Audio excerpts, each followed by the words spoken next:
Seniors, can you walk into your doctor's office and see them when you need to? Do you have your doctor's cell phone number? And can you call them anytime, day or night? At Dedicated Senior Medical Center, their only specialty is caring for seniors. Dedicated makes it easy to get the primary care you deserve. If your doctor isn't taking time to listen to you or isn't treating you like family, it's time to call Dedicated Senior Medical Center. Schedule a visit to find out more about the care you deserve. Call 813-359-1448. That's 813-359-1448. Appointments available now.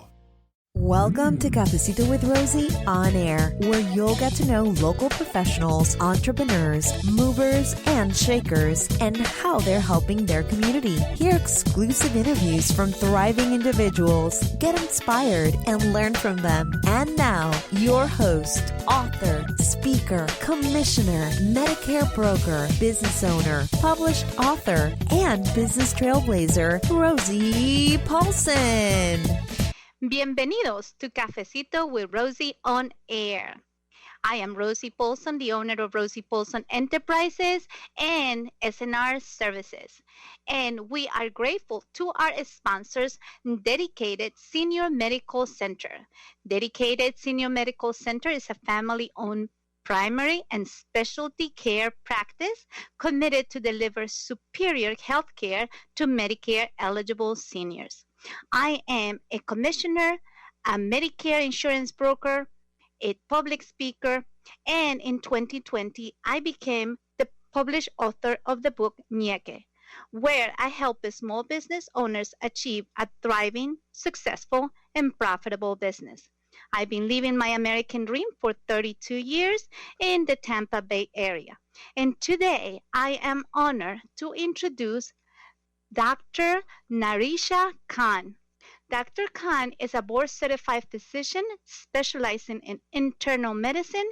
She received her medical degree from the University of South Florida, Go Bulls, of medicine, and complete her residency in Orlando Regional Medical Center.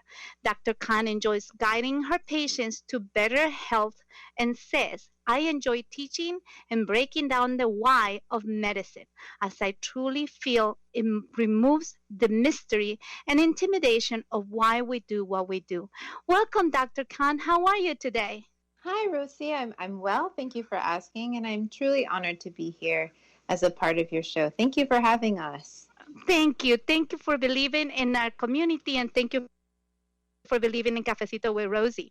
So I see your picture, and you are very young, or at least you look very young in your picture. So tell me a little bit about who you are, what you do, and who is Dr. Khan? Of course.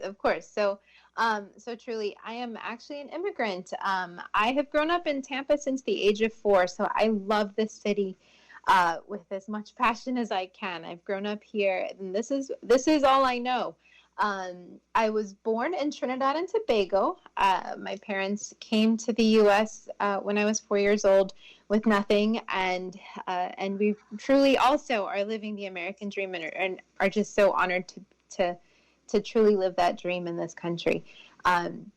I grew up in Tampa. I went to Hillsborough High School. So go Terriers and go Bulls. And then I spent both my undergrad and graduate degrees both at USF. I needed to get away from the parents for a little bit, so I went over to Orlando for residency, but then I realized how much I love and miss this city. So I came right back home, and I've spent years working with underserved populations within our community because it truly is where most of my passion comes from. And this is amazing because that's one of the things that I keep repeating to people over and over. Tampa is a big city feel with a small town charm. So people like you and I that we've been investing most of our lives here, we are committed to make sure that we are invested in our community. So we want to make sure that it thrives and that it's better every single day. And I believe that's part of the motto also of a senior medical center and all what they do for the community. And today we're going to be talking about a specific topic because I know with our seniors, one of the things that can hurt them and and be very dangerous on their activities is falling. And I know that we always joke about the little falling and I can't get up, but the reality is that's one of the things that affects seniors so much, where they cannot go back to their normal routines. Mm-hmm. So tell us a little bit about what do you think will help seniors for preventing from falling in their household? So truly, I mean, one of the things that we really strive to do at Dedicated Senior is we really have a family approach to guiding our patients.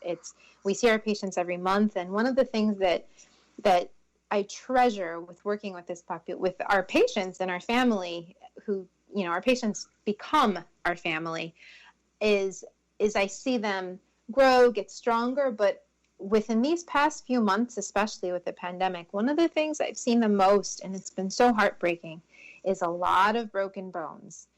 And the reason behind that is my seniors and my patients are falling, and it's something that we're seeing more and more of every day.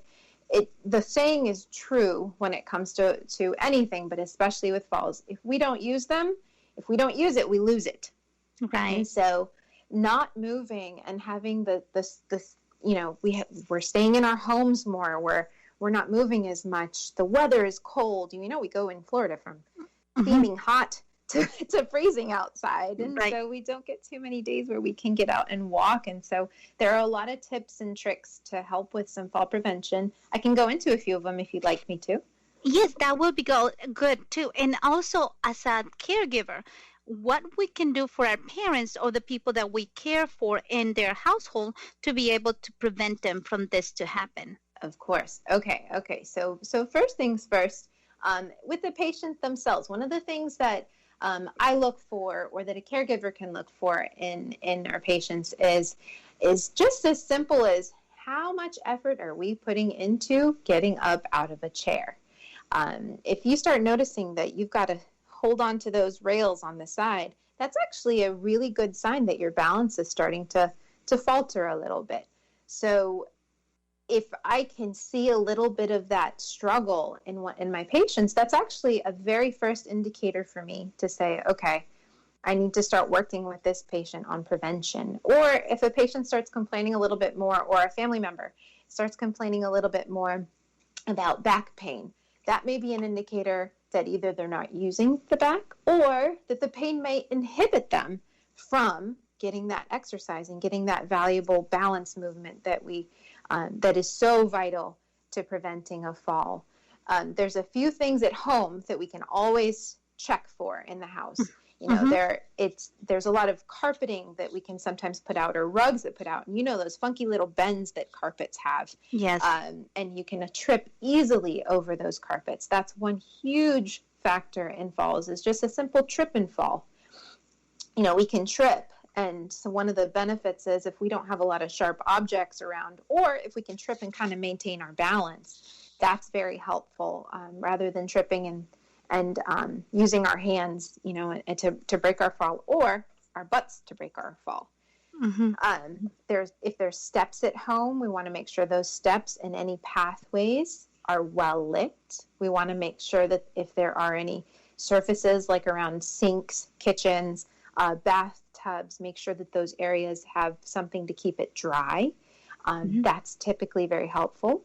Cords, electrical cords, extension cords can sometimes be a hazard as well. The pathway to the bathroom, right? At nighttime, if we got to get up and go use the restroom, we want to make sure that that pathway is lit and completely clear of all obstacles. Anything cluttery, like newspapers or books or anything that may get in the way that's low-lying, we try to move those things out of the way to prevent a fall, especially at nighttime when it's dark. If in the bathroom, we try to keep grab bars. There's actually a few easy to install things that you can install into the bathroom called grab bars. It makes it very easy to get in and out of the shower and the tub that way. Yeah, and I believe those are great tips. And especially, I believe also that sometimes as a neighbor, people don't realize that our aging population can fall but have no access to be able to reach out for help. So as a neighbor, if I have an elderly neighbor and I haven't seen them for a couple of days and I don't see any activity, and I'm in communication with the children but I don't hear anything, what will be something that I can do as a good neighbor to be able to make sure that I check on this patient or this neighbor?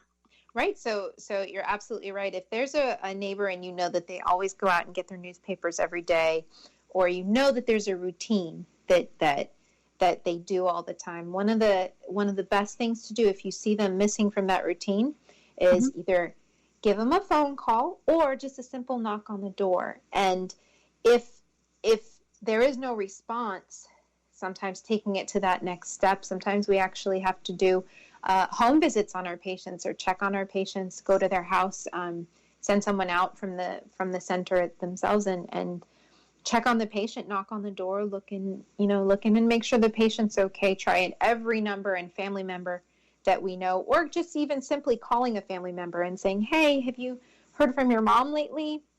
I haven't seen her doing her normal routine. Is everything okay? If there is no family member, one of the other things that we strive is, give your neighbor's dedicated phone number. If we know, we're pretty hands-on with our family of patients. And so if a neighbor or a family member knows our number, they can give us a call and we can help facilitate that 100%.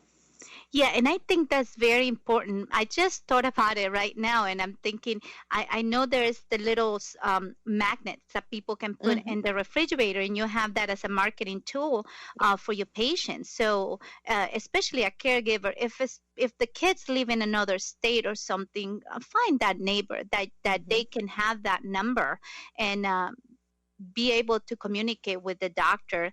And it's just a way of taking care of each other. One of the things I believe we need to do as human beings is go back to that taking care of each other, because we are in this together, and a lot of our people cannot travel now. So if the kids are in another state and now we have a neighbor that the kids are not able to come and visit, it's just human part of being neighbor to be able to take care of them too.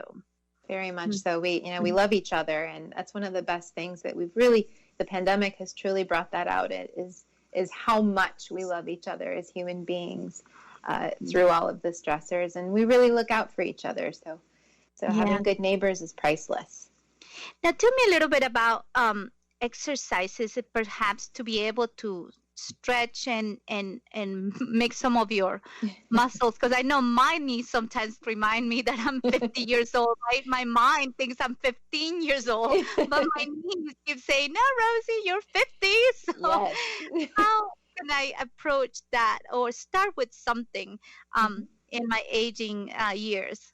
So one of the things that's very, very simple, that's very accessible as well, and I got something from my parents because I started to see some of those aging bones in my own parents, is looking for things like yoga or Tai Chi for seniors.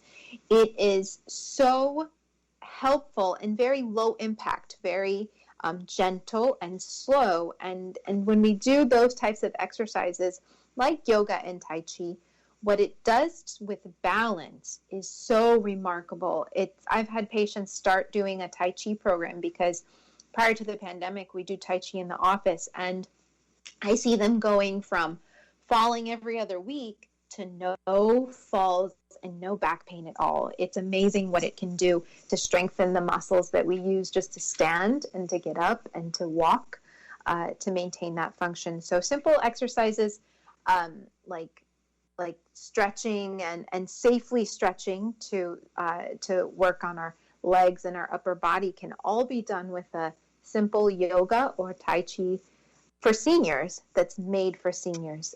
One of the benefits of the Medicare Advantage plans is you actually have access to Silver Sneakers. And Silver Sneakers has an online portal.